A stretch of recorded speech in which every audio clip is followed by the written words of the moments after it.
here to the outdoors. We're gonna do a little garden tour in this video. Everybody's doing one. I might as well do it. I did have a bunch of people ask me what my garden looked like this time of year, middle of the summer. We full-blown fixing to pick peas. So what I'm gonna do is I wanted to show you my peas right quick before I went through and picked everything. And then we're gonna pick all the peas, and as later in the day, I'll get out here and I'll show you the rest of the garden before I go through it, because we have not picked anything. This is Monday morning, and we have not picked anything in the last 2 days. So there should be stuff everywhere, really. Tomatoes is just kind of starting. We're picking a few here, there, and yonder for sandwiches, but we hadn't really just loaded up everywhere where you picking 5-gallon buckets at a time.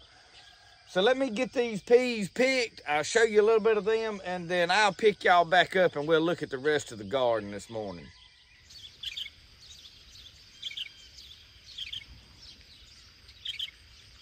And if y'all can see, these peas is loaded up. These top pick purple hulls do really well right down through here. And you can see all the way down that row, these things are just, I mean, they're loaded on these first couple of rows. Now, as we start to go over in here, the further over in here, they did not do as well. This is my zipper cream that is started right here on these 2 rows. Y'all, the deer have hurt them. I have been trying to get them out, but you can see there's deer tracks all in here. Well, I had a row further. There was 4 rows right here that didn't do nothing. And if y'all heard me talk about hog briars, you can see 2 or 3 rows I didn't bother to clean out right here. And you can see how tall these hog briars get. This is what we call a hog briar. I'll zoom in, get you a little better look, but I wanted you to get an idea of how tall they get in this garden, and they grow really fast. And they have little spines right here sticking out, and they sharp, and them things is just about poison. I crawled and got one in my knee one time turkey hunting, and it got infected. Okay, right here is a row of zipper cream. Y'all, this row was loaded. I went through and chopped all these briars down. And I mean, I come out here and look right here. You see that? That is what I'm dealing with. Look, I mean, everywhere. The deer wiped this 1 row out. So last night, I stayed up throughout the night. I mean, just look right here how they're eat up. See? So they've come through, and I mean, just wiped peas out. Eat a lot of my peas. So this is the damage that it's done from deer just running rampant. And this is a purple hull zipper cream pea. I was really looking forward to harvesting them, and I'll still get some. They'll still make enough for me to get. But y'all, they wiped them out. So I had cleaned this row up, and they come in like 2 nights after I cleaned it up and just chewed them up. And that was with a dog over here. You can see I've been parking my Polaris Range over there. That dog that I showed in the first clip, she'll pretty well stay with it. But they didn't fool with these fronts. You see, I've got my lights all along that front edge. I moved them from the back because they wouldn't do nothing behind that couple of rows of corn. You see, this corn has done got pretty tall.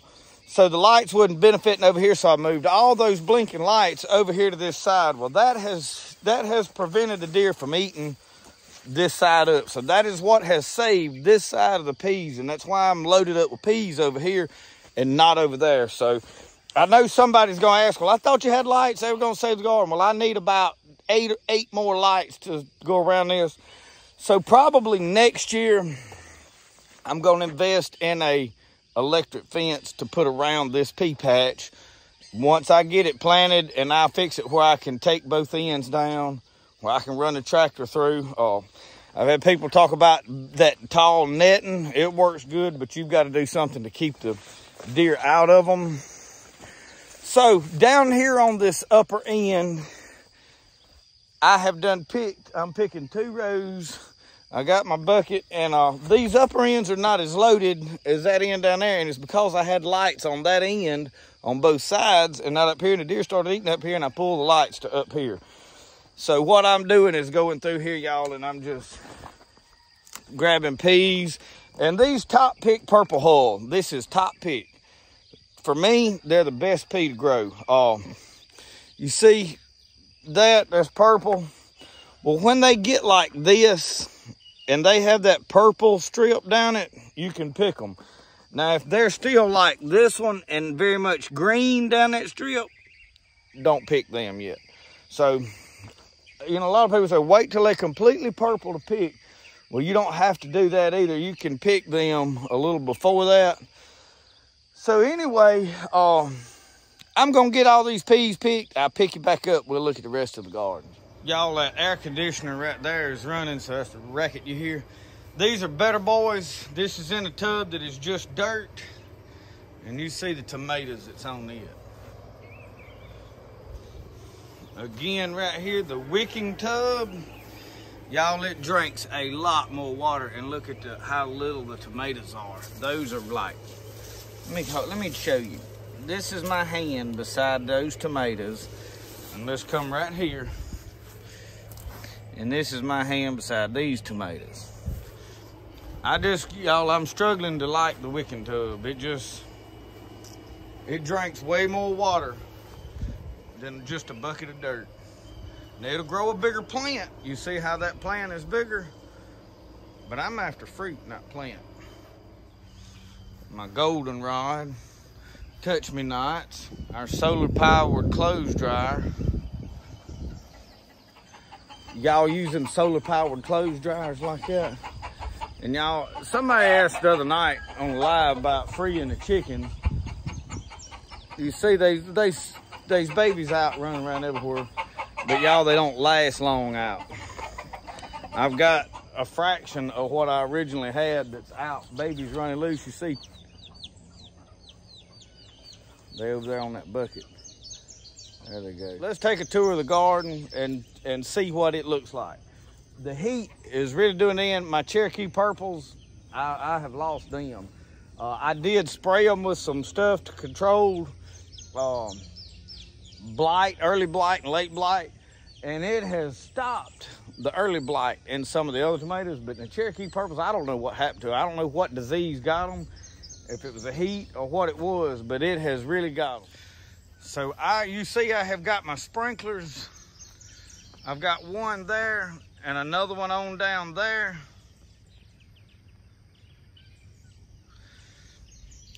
This squash here, this middle row of squash, that's the ones that drowned it out and I replanted. You see they have done caught up with the other ones. And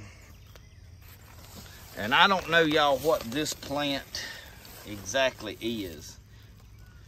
I don't know. And see, they turn somewhat yellow, small. It looks like a cross between a squash and a zucchini. Cherokee purples, you see what they look like? Not doing well at all right here. But y'all, I hadn't been down here now. I should have cleaned the garden out before I did this tour and re-tilled everything, but I didn't. I hadn't been in the garden in like 2 or 3 days. Look at the cherry tomatoes. Those are the grape tomatoes.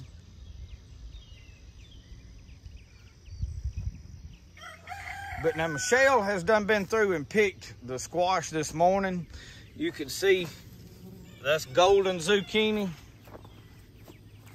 You can see golden baby zucchini in there. That's what's on this upper row. That's zucchini back there, and then this is crookneck squash. And you can see these. Let me turn around and look right down in there. There is baby ones all in there in blooms. They fixing to absolutely load up. Some in there. Celebrity tomatoes. They're doing good, and y'all can see that I need to get in here and retie. But that is a celebrity tomato. And you can see a worm has beat me to that. And hillbilly potato leaf is doing good. They hadn't started making yet. But you see how big a hillbilly potato leaf tomato is. They'll turn yellow.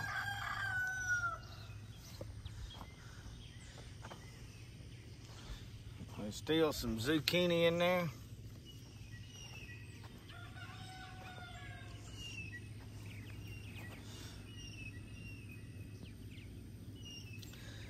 That is butternut squash. Now y'all, those Romas, there's 5 of them right here. Those are doing pretty good. My Romas up there in the other bed did not do very good at all. These down here, however, are doing pretty good. And I have got some young tomatoes in this row. Cucumbers behind me right there. She just picked a bucket full off of those Orient Express. And look at the pepper. Pepper is loaded up. Let me lay this tomato down right here. And let me show you in these rattlesnake pole beans. I need to be in here picking them, look. See how big some of them has gotten? They all in there. I really like the rattlesnake pole beans. And you see I've got some pretty tall weeds growing up. But you can see these cucumbers hanging up in here. We got cucumbers everywhere. Kentucky Wonder.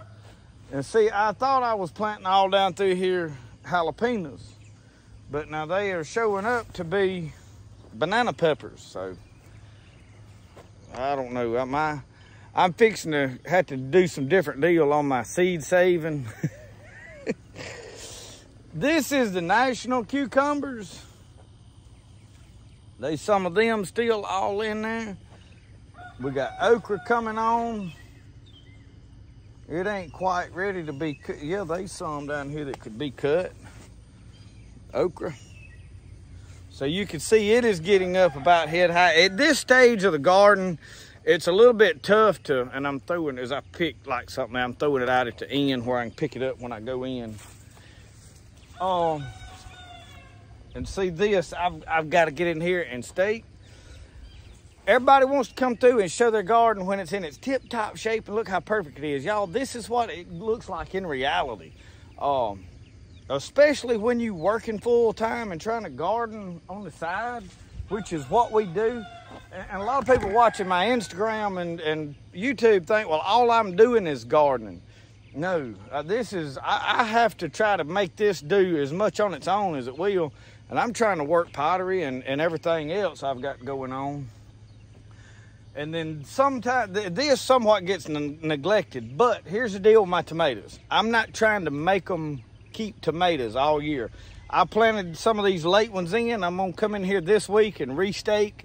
I'll probably do another garden update later in the week and show you it cleaned all up. But this is today before I do all of that. And you see I've got Cherokee purple tomatoes in there. So I'm not going to try to make tomatoes for a long time. If it makes enough for us to do what we're going to can, I'll go through and pick everything I want. We'll can them all. Then I don't care what. I'll keep a few plants to eat a tomato on, but I don't need it to just keep producing all summer, not on this magnitude.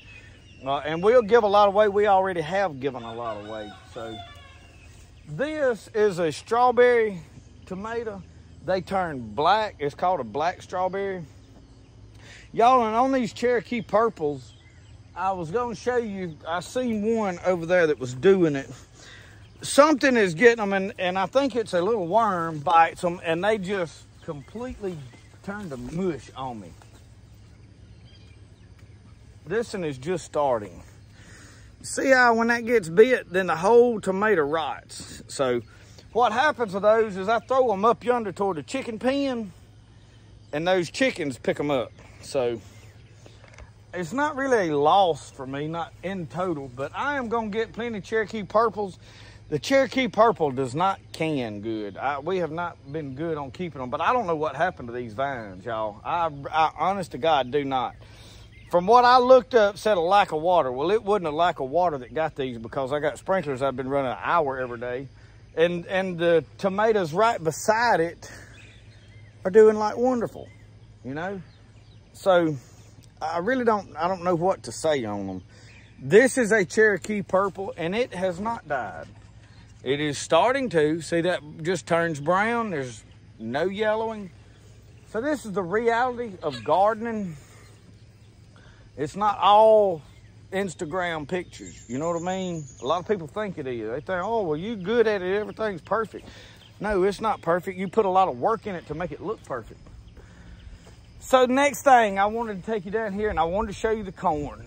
I have grew some of the best corn this year that I have ever grown. Now we already picked these 4 rows, which was incredible corn, done good. These next 2 rows right here, you look how tall they are compared to this over there. And then on the end, this is that trucker's white corn. I planted 2 and called them sacrificial rows for the squirrels to get in. Well, what it done is it cross-pollinated, and look at my golden bantam. Look how big these ears are. I have not picked much of the golden bantam. We picked a couple ears and ate them the other night. But I have some corn stalks, y'all. I want you to get an idea how tall these corn stalks are. I know some of them right here are 10 and 11 foot tall. This is some of the tallest corn I have ever grown. And look, they got like 2 ears to a stalk over there. Some of them did. I think we pulled some off of some of them. But I know there was several, like right here. You see this stalk? Get you in where you can see. That is on the same stalk. See, that is 2 ears of corn right there together. This is a leaf. There's an ear, and there's an ear. And you see that stalk? Look how tall it is. That's as high as I can reach the camera. And it still won't reach the top of it. And I'm on like a 2-foot pole, so they're over 10 foot tall. Some of the best corn I have ever grown. And I didn't grow as much of it, but I made all the sweet corn that I needed. This is coming in now. You see some of it is still, the silks are not quite brown on some of this gold bantam right here. So, and now I want to walk you down right up here and show you these Kentucky Wonder beans. This is the first year that we have grown Kentucky Wonder. Let me find some right here. They hanging out here on the edge, look. Those are a pretty good snap bean. Look, I mean, you look how good this row looks. See how spotted those come up, gaps in them? I replanted in them gaps and they still didn't come up. So when you save your own seed, you're gonna deal with that, okay? Because all your seeds not, until you really perfect your seed saving. And I have not. I'm a decent gardener. I am not an expert gardener. I heard somebody say they was gonna teach garden classes. There's a woman and she's well known on YouTube. She's been gardening for about 3 years and now she's gonna start teaching it. It's impossible. You can't do that with success. I don't care what they say. But we're loaded with beans. Y'all, I am actually behind on picking these beans. Just too much going on. But anyway, thank y'all for watching Spirited Outdoors. We did a little tour of the garden. We'll see you next time. Remember, the best way to do things is the way you like to do it. We'll see y'all.